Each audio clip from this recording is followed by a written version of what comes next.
राहुल नागर साहिब बंदगी सतनाम। जयवती शर्मा सतनाम। पूरन सीताराम किरण भाई जी सतनाम साहिब बंदगी।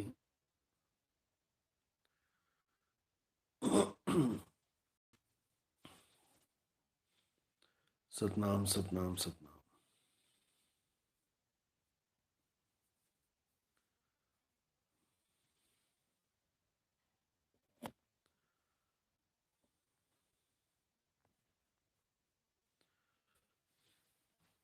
सतनाम साहिब बंदगी।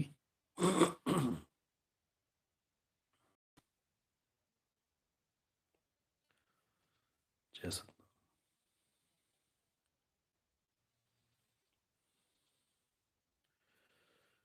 तो आज कुछ शंकाओं का समाधान किया जाएगा। जैसे कि हमेशा ही उन सवालों के जवाब दिए जाते हैं जो सवाल आपके मन में घूमते रहते हैं। वैसे तो सवाल होने ही नहीं चाहिए, क्योंकि इतने सत्संग सुनने के बाद भी अगर सवाल रहेंगे तो बहुत मुश्किल है। शंकाएं तो खत्म हो ही जानी चाहिए। यहाँ तक कि जगत वालों की जो भगत भी नहीं है, जगत और भगत दो ही कैटेगरीज होती हैं ज्यादातर। भगत वो होते हैं जो संतों की शरण में होते हैं, जगत वो होते हैं जो निगुरे होते हैं, जिनका कोई गुरु नहीं होता। हमारे सत्संग सुन के तो जगत भी जाग रहा है। जगत वालों के मैसेज आते हैं जिन्होंने अपनी डीपी पे देवताओं की फोटो लगा रखी होती है, या कोई मुसलमान भगत है तो कोई मक्का मदीना की फोटो लगा रखी होती है, जिन्होंने कभी गुरु धारण ही नहीं की है। तो वो लोग भी हमारे सत्संग सुन के हर बात को समझ रहे हैं, बहुत खुशी होती है। क्योंकि केवल नाम अलग है, वस्तु एक ही है। चाहे आज समझ लो, चाहे कल समझ लो, चाहे मरने के बाद समझ में आ जाए, वो चीज एक ही है। उसके अलावा और कोई नहीं है। लेकिन उसको समझने में सारा जीवन लग जाता है।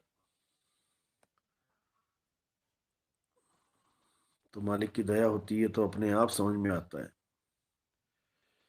राज जी, सुमित जी सतनाम। डॉक्टर श्यामलाल बिश्नोई सतनाम साहिब बंदगी। वंदना जी सतनाम साहिब बंदगी। संदीप सतनाम। विक्रम आसनसोल सतनाम साहिब बंदगी। बालेश्वर अनीता राजीव शाक्या। दीपक जी सतनाम। सोनू विजय सतनाम सतनाम। निशा सतनाम।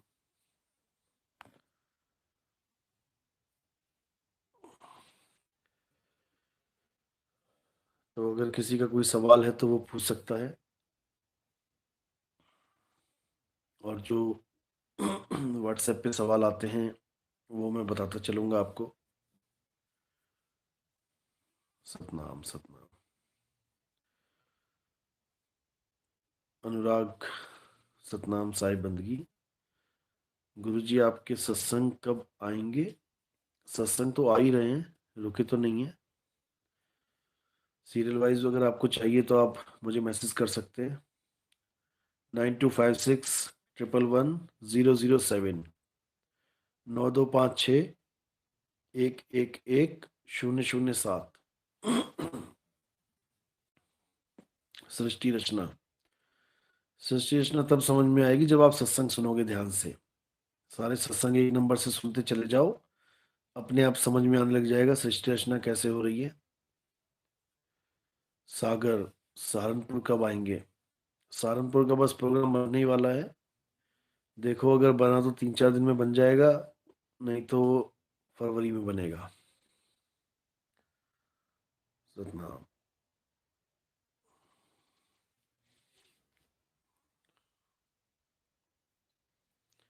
साहिब बंदगी।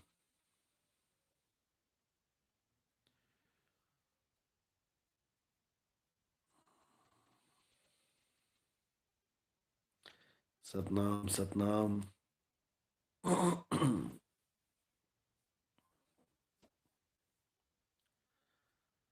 जय बंदी छोड़ की।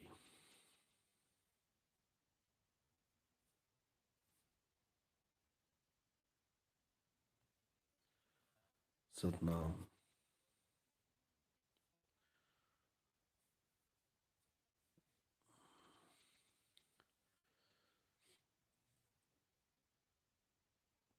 सूरत 7 होती है या 9? देखो, सूरत तो एक ही होती है, लेकिन कैटेगरीज, कैटेगरी वाइज वो अलग हो जाती है।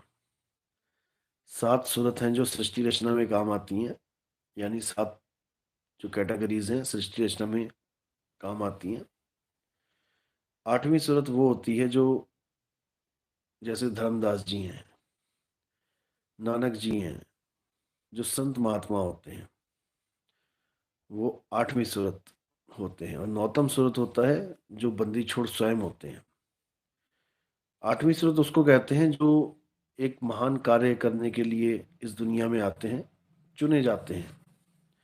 जैसे धर्मदास जी को चुना गया, नानक जी को चुना गया, जो संत महात्मा होते हैं, वो अष्टम सूरत कहलाते हैं। और जो 9तम सूरत है, वो कबीर साहब स्वयं होते हैं। ये सारा सत्संग मैं जब करूंगा इसके ऊपर, तो आपको हर चीज समझ में आएगी। अभी आप केवल इतना समझें कि सूरत एक ही है, लेकिन अलग अलग स्थानों पे जाने के कारण उसको डिवाइड कर दिया जाता है, अलग अलग नाम दे दिया जाता है। नहीं तो सूरत एक ही है।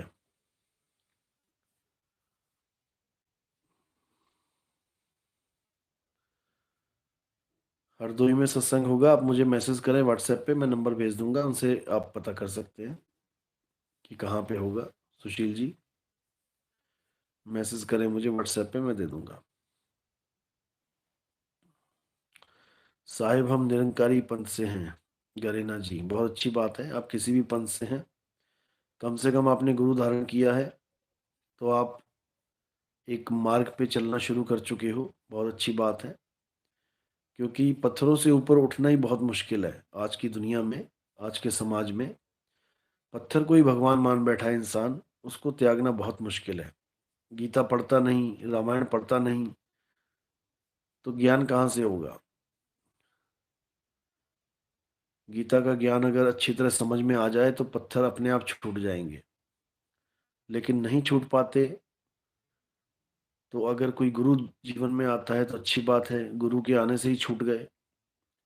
वैसे भी निरंकारी पंथ में पत्थरों की पूजा अलाउड नहीं है, क्योंकि वहां पे निराकार को परमात्मा घोषित किया गया है।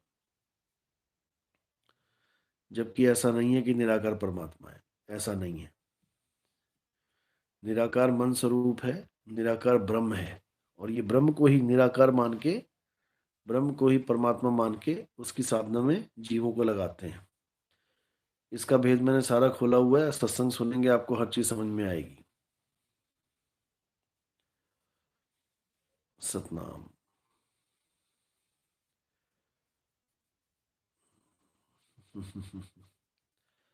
देखो, हर कार्य परमात्मा की मर्जी से होता है, परमात्मा ही चुनता है। कोई अपने आप अगर बैठ जाता है, खुद ही आसन लगा के, खुद ही गद्दी लगा के, तो उसका सत्यानाश होना तय है। परमात्मा ने जब भी जिसको चुना है, बड़े सोच समझ के चुना है, पूरी रणनीति के साथ चुना है।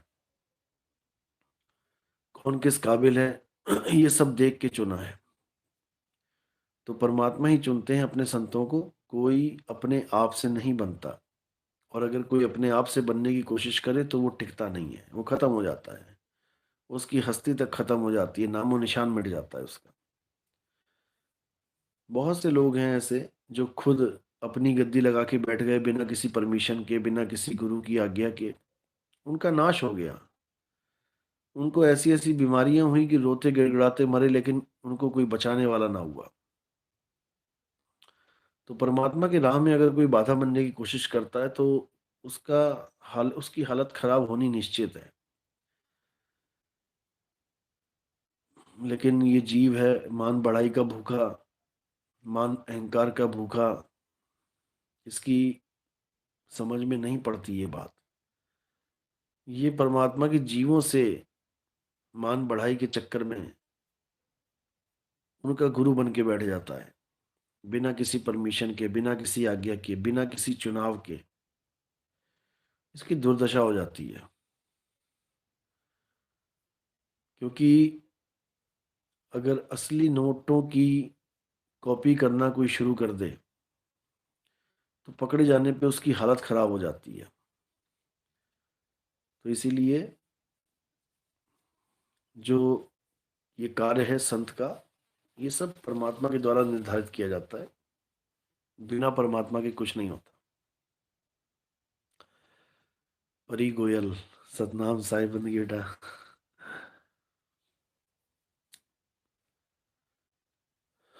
सीताराम साहिब जी, इंदौर में सत्संग का प्रोग्राम होगा? भगत भाई पूछ रहे थे। बिल्कुल होगा। अभी फरवरी में आपको सब बता दिया जाएगा।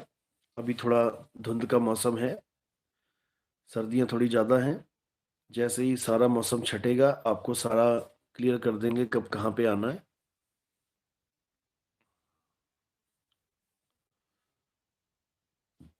सतनाम।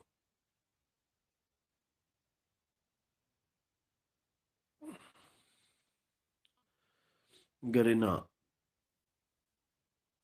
साहिब, डेथ के बाद हमें हम अपने आप को महसूस कर पाएंगे। डेथ से पहले ही कर लोगे बेटा, डेथ के बाद नहीं। ये जीते जी का सौदा है। मरने के बाद की आस नहीं लगानी है इसमें। बिजली है, करंट है, मकान में ही है, कहीं बाहर नहीं है। जब मकान में आ रही है तो स्विच भी आसपास ही है कहीं। बस तुमने उसमें हाथ लगाना है, अपने आप ही अनुभव होगा। बिल्कुल चिंता नहीं करनी है। तो आत्मा भी हमारे पास है, कहीं बाहर नहीं है, बिल्कुल हमारे साथ है, अंग संग है। तो बस उसका भेद जानना है कि कैसे उसको टच करें। और जब हम उसको टच कर पाएंगे तो उसी वक्त अनुभव होगा। ऐसा नहीं है कि नहीं होगा। लेकिन अनुभव ना होने का कारण, लेट होने का कारण यही होता है कि हमारी सुरत एकाग्र नहीं होती है। हम दुनियादारी में इतने ज्यादा फंसे होते हैं कि हमें समझ नहीं आता कि क्या किया जाए। क्योंकि दुनिया, मैं हमेशा यही समझाता हूँ कि ये सपना है, सपने को सपने की तरह मानो। अगर तुम कुछ करते भी हो तो अकर्ता होके करो। अकर्ता होके करो यानी कि तुम कुछ भी कर रहे हो, कुछ भी, तो उसको तुम समझ जाओ कि मैं नहीं कर रहा हूं। ये भाव लाना भी बहुत जरूरी है। अगर ये भाव आएगा तभी काम बनेगा। नहीं तो सारा बोझा अपने सिर पे लादते रह जाओगे। तुमने नहीं किया तो नहीं किया। गीता में भी यही समझाया कि हे अर्जुन, आत्मा करता है, आत्मा कुछ कर ही नहीं सकता। फिर तुम क्यों अपने सिर पे बोझा लाद के बैठे हो कि मैंने कुछ किया? मन तो चाहता है कि तुम कुछ कहो, तुम ये मानो कि मैंने कुछ किया, वो तो चाहता ही है। और वही पकड़ लेगा अंत में कि तूने किया तो कहाँ जा रहा है भाई, अब भुगत। तो मन की चालाकी को समझना है। ये हमें कर्ता बनाए बैठा है, जबकि हम कुछ करते ही नहीं है। और करे करावे ये खुद। मन और माया का खेल है सारा, लेकिन हमें बीच में उलझा रखा है। तो इसीलिए अच्छी तरह समझना है इसके खेल को।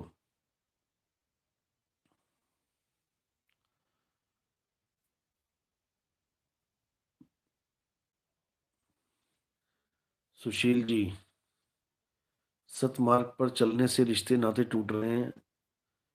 गुरुदेव वालों गुरुदेव वालों गलत हैं, हम जा नहीं पाते हैं, खान पान अच्छा नहीं है। अच्छा, कोई बात नहीं। जिसका खान पान अच्छा नहीं है वहां बचना ही चाहिए। क्योंकि खान पान भी बहुत बड़ी अहमियत रखता है हमारे जीवन में। अच्छा खाना पीना होगा तो अच्छी तरक्की होगी। जैसा खाओ अन्न वैसा होवे मन, जैसी जैसा पियो पानी वैसी बोले बानी। तो खाने पीने का बहुत महत्व है हमारे जीवन में। ऐसा बिल्कुल मत सोचना कि खाने पीने का महत्व नहीं है। क्योंकि हमारी सूरत को मन ही भटकाता है। मन ज्यादा चंचल होगा तो बहुत ज्यादा भटकाएगा। मन को थोड़ा स्थिर करोगे तो सूरत भी स्थिर होगी। सारा खेल मन का है। नौ द्वार नहोदर फीके, रस अमृत दसवें चूजे। तो सारा खेल इसी भगदड़ का है। भगदड़ खत्म तो खेल शुरू। लेकिन इसको समझने में समय लग जाता है। एक तो गुरुआ लोग अटका देते हैं अधूरे ज्ञान में। यही नहीं समझ में आता कि हम सही जा रहे हैं कि नहीं। बस नाम ले लिया, नाम जपना शुरू कर दिया और बस राम भरोसे गाड़ी चल पड़ती है। एक बार भी नहीं सोचते कि जिस गुरु के पास नाम लिया है क्या ये सही भी है कि गलत। ये ओम ओम ओम जपने को दे दिया, कलियम कलियम जपने को दे दिया, ये ज्योत निरंजन ओंकार आरंकार सोहंग सतनाम जपने को दे दिया, सतपुरुष अकाल मूरत शब्द स्वरूपी राम जपने को दे दिया। इससे कुछ बनेगा भी कि नहीं बनेगा, एक बार भी विचार नहीं करते। अगर विचार करें तो सारा खेल सुधर जाए, लेकिन कोई विचार नहीं करता। भीड़ देख के लग जाते हैं, बड़े बड़े आश्रम देख के लग जाते हैं, बड़ी बड़ी गाड़ियां देख के पीछे लग जाते हैं। एक बार भी विचार नहीं करते कि जो हमें मिला है क्या वो सत्य है या असत्य है। क्योंकि जो भी नाम मिलता है वो परमात्मा के नाम जैसा ही होता है, मिलता जुलता। सतपुरुष अकाल मूरत शब्द स्वरूपी राम, लगता है कि बिल्कुल परमात्मा का ही नाम है। लेकिन ये नहीं समझ में आता कि 52 अक्षरी नाम है। जपने से क्या होगा, एक परमात्मा के 3 नाम पकड़ा दिए तुमने। अरे उन तीनों को जानो है क्या। 3 जपने की जरूरत ही नहीं पड़ेगी अगर एक को भी जान लोगे। शब्द स्वरूपी राम को जान लो कि वो राम देह स्वरूपी नहीं है, वो शब्द स्वरूपी है। तो जपने की जरूरत भी ना पड़े। शब्द को ढूंढो, शब्द तुम्हारे पास है। नानक शब्द घटे घट आछे, शब्द तो घटे घट है। लेकिन जब घट का ही नहीं पता तो क्या करें। दिक्कत तो ये है। और जो गुरु मिल रहे हैं वो देही में अटका देते हैं। मेरे शरीर का ध्यान करो, मेरी चेहरे का ध्यान करो, मेरी मूछों का ध्यान करो, मेरी दाढ़ी का ध्यान करो। बस मूछे दाढ़ी आंखें नाकें माथा का, इसी में उलझा उलझा के मार देते हैं, सारा जीवन निकल जाता है। लेकिन नहीं समझ में आता, ये तो मालिक की दया होती है, परमात्मा की दया होती है। जो तुम्हारे जीवन में कोई ऐसा गुरु आ जाए जो तुम्हें झकझोड़ झंझोड़ के रख दे, तुम्हें ऐसा झकझोड़ दे कि बस तुम्हारी नींद ही गायब कर दे। जन्मों जन्मों से सोया हंसा ऐसा जाग जाए कि फिर उसे कोई सुला ना पाए। मैं कहता हूं जागत रहियो तू जाता है सोई रे, तेरा मेरा मनवा कैसे एक होई रे।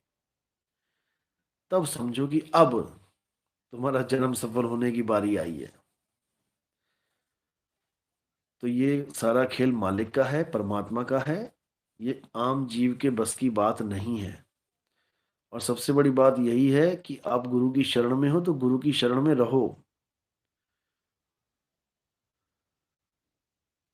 तो साहिब कहते हैं जो मिला सो गुरु मिला, चेला मिला ना कोई। जिसको देखो गुरु गुरु गुरु बनने के चक्कर। भाई चेला बनो पहले। जब चेला बन जाओगे तो तुम्हें गुरु बनने की जरूरत ही नहीं हो पड़ेगी, क्योंकि पूर्ण गुरु ही पूर्ण चेला ही पूर्ण गुरु हो जाता है। और अपना गुरु बनना है, लोगों का नहीं।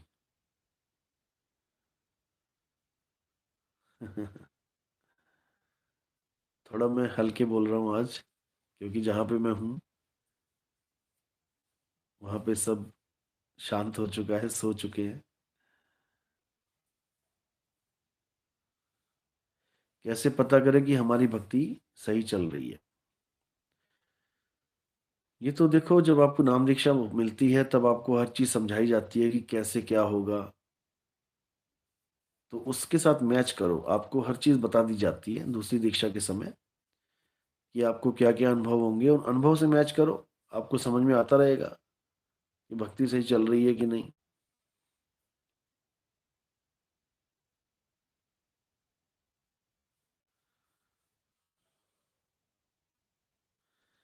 नहीं, मेरी तबीयत बिल्कुल सही है, आप चिंता मत करो। मैं एक्चुअली अभी 5-6 घंटे ड्राइव करके आया हूँ, इसलिए थोड़ी थकान है। आज दिल्ली में सत्संग तो नहीं था, नाम दीक्षा थी। जो भगत नहीं आ पा रहे थे काफी टाइम से, तो उनके लिए 15-20 लोगों को बुलाया गया था वहां पे। जब दिल्ली का प्रोग्राम होगा, बड़ा प्रोग्राम होगा तो बता देंगे, तब आप आ सकते हैं सारे ही।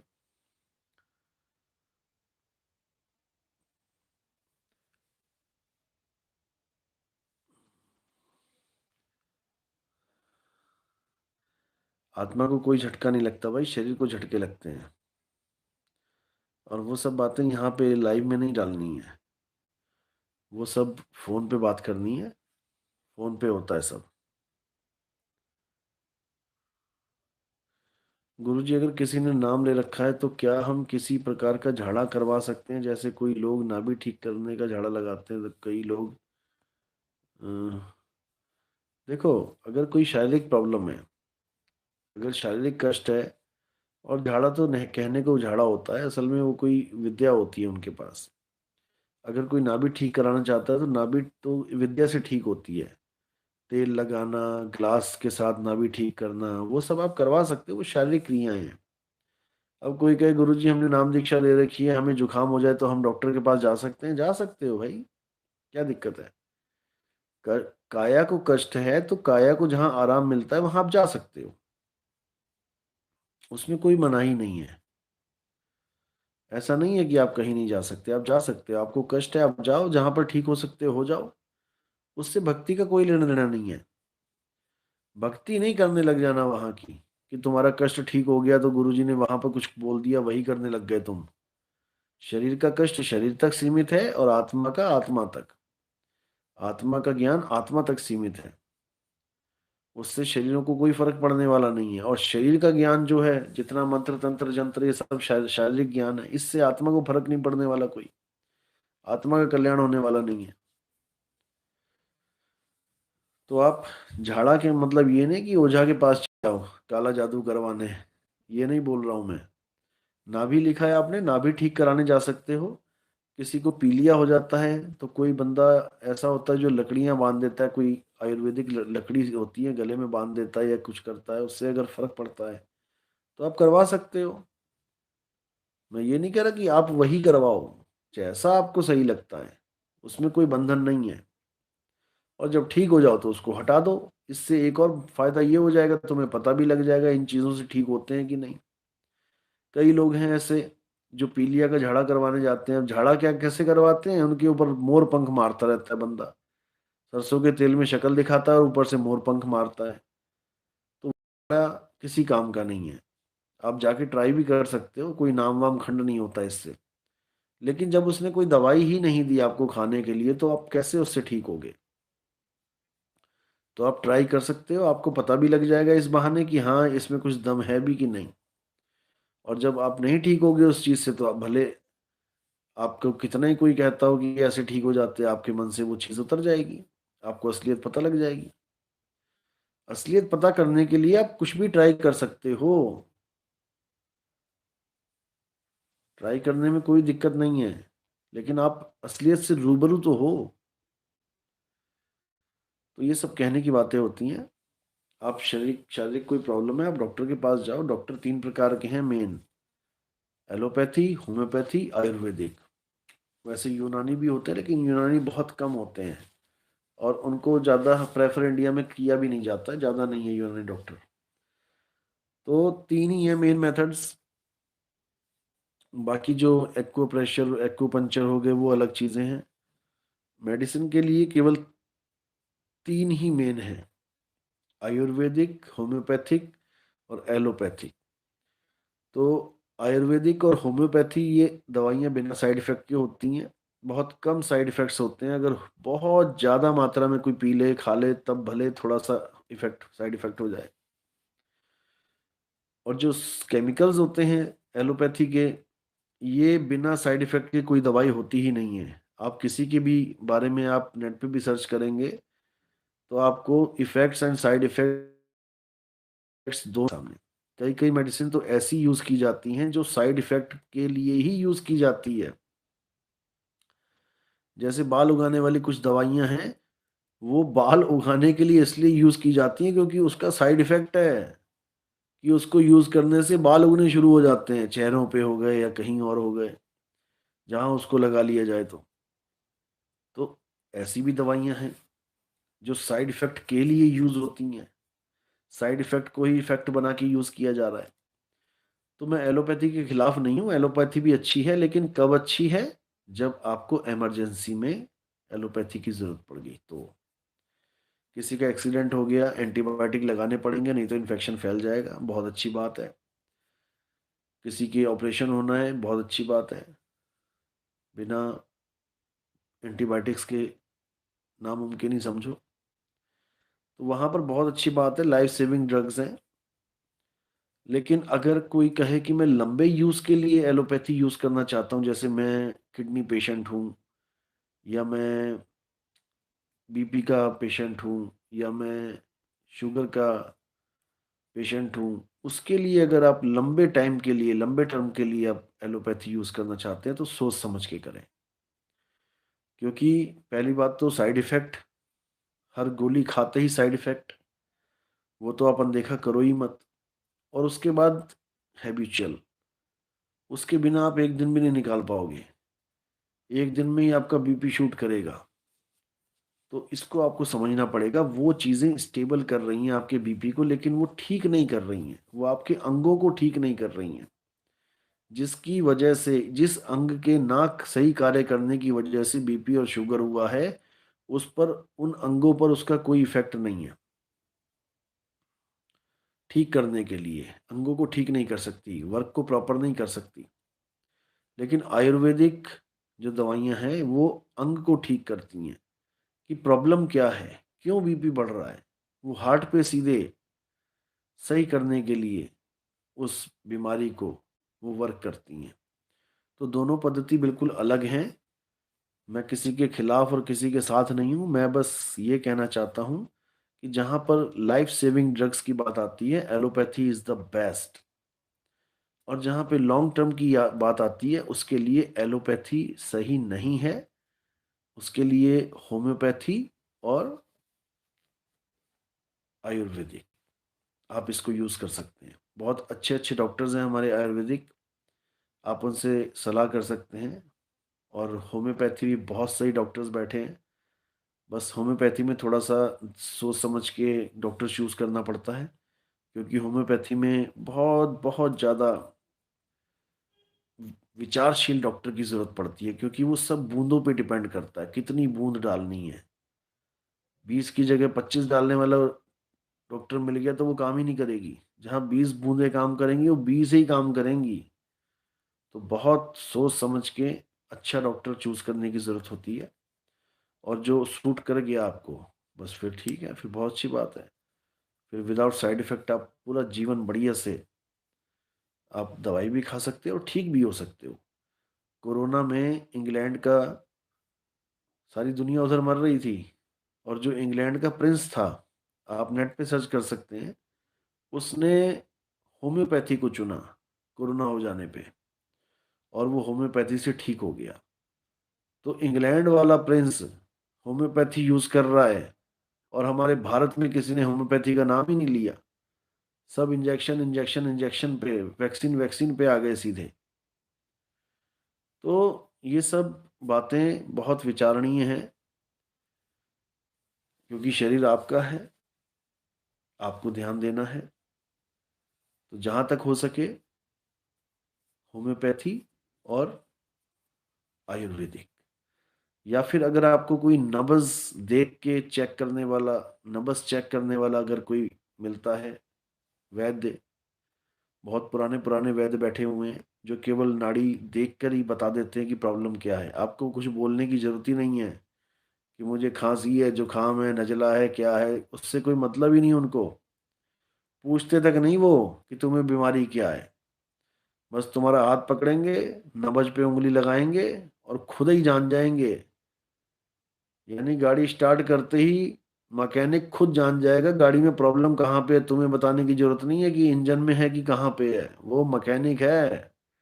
वो गाड़ी की आवाज से खुद ही समझ जाएगा कहाँ पर क्या दिक्कत आ रही है। तो ऐसे डॉक्टर अगर आपको मिलते हैं तो आप उनसे संपर्क कर सकते हैं, बहुत फायदा होगा उससे। क्योंकि वो आपको ऐसी ऐसी चीजें खाने के लिए देंगे जो बहुत इंपॉर्टेंट है, और देंगे भी मसालों के रूप में, कोई सौंफ, कोई दालचीनी, कोई कुछ, कोई कुछ। 10 12 15 चीज़ें मिला के आपको बढ़िया पाउडर बना के दे देंगे और आप उसको खाओ बिल्कुल नॉर्मली। बहुत फायदा होगा आपको, क्योंकि हमारे ऋषि मुनियों ने पहले ही ये चीज़ें समझी हुई हैं कि बहुत से ऐसे मसाले हैं जिसका हमें बहुत फायदा होता है, लेकिन कैसे इंसान को दिया जाए, अपनी पुश्तों को, अपने बच्चों को कैसे खिलाया जाए, क्योंकि मसाले खाना किसी के बस की बात नहीं है।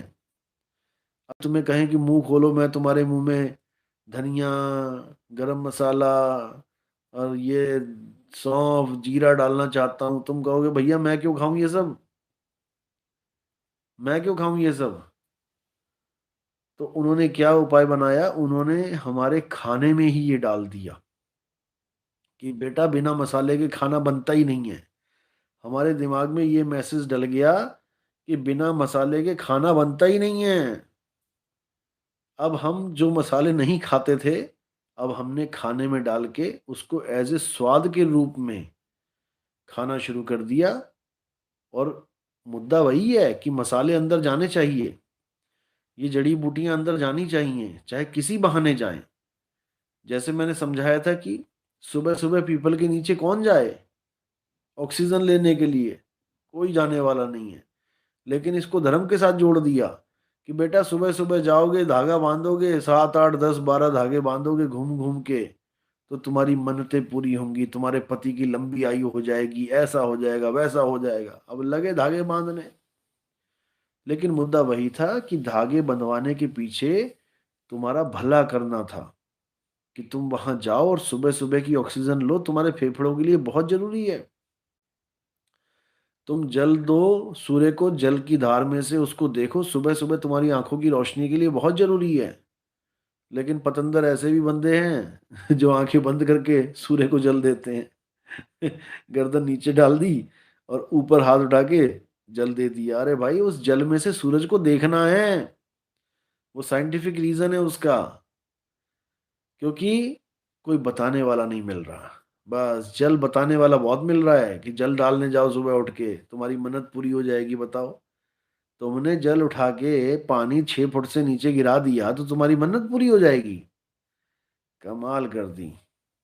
और जो हाइड्रो हीलियम से हाइड्रोजन, हाइड्रोजन से हीलियम जो चैन चल रही है सूर्य देव की, तो वो सूर्य रोशनी देगा कि तुम्हारी मन्नतें पूरी करेगा। तो बस ऐसे ही चलता जा रहा है, सारा खेल साइंटिफिक है भाई। ये जितना भी धार्मिक खेल है ये सब साइंटिफिक है, इसको समझने की कोशिश करो।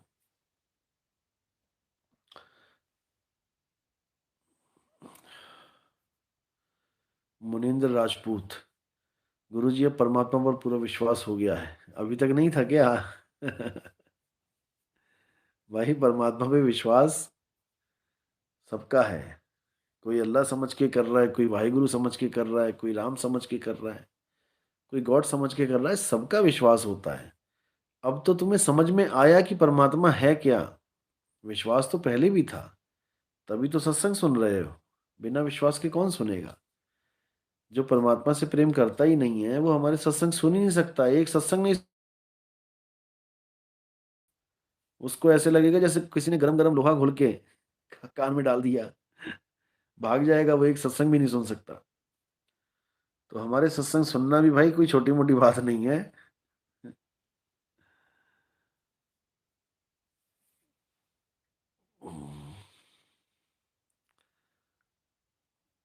सतनाम।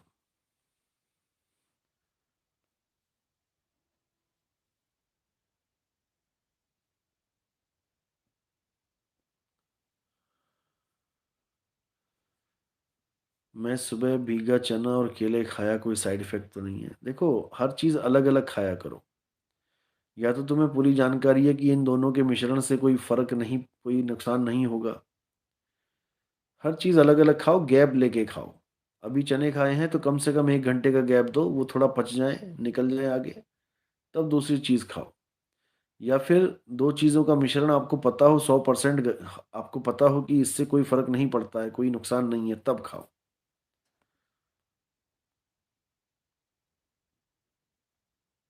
चलो, आज कोई सवाल किसी का है नहीं लग रहा है।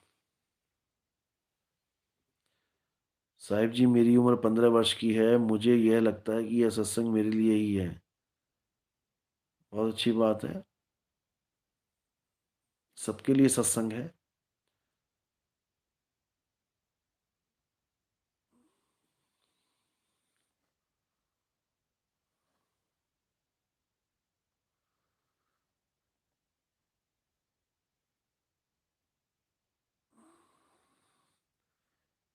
चलो ठीक है, आज थोड़ा सा मैं खुल के बोल भी नहीं पा रहा हूँ, तो कल आपसे बात करेंगे दिन में। कल टाइम निकाल के दिन में करेंगे सवाल शंका समाधान। और अगर किसी का कोई सवाल है तो वो मुझे मैसेज कर सकता है 9256 111 007 नंबर पे। साहिब बंदगी सतनाम। जय सत।